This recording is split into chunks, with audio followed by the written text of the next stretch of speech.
Why do Rasulullah's parents considered as disbelievers when the Messenger of Islam had not yet arrived? So,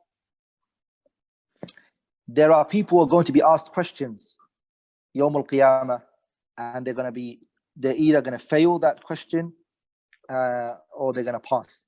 So it seems that the Prophet ﷺ was already informed of how his parents are going to be when it comes to answering those questions.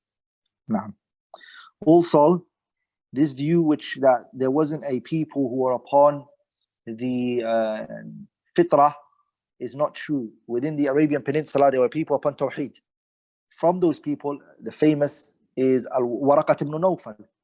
𝗥𝘀𝘀cie ibn Nawfal was upon Tawheed, and he didn't believe in this idol worshipping that they were upon. Now,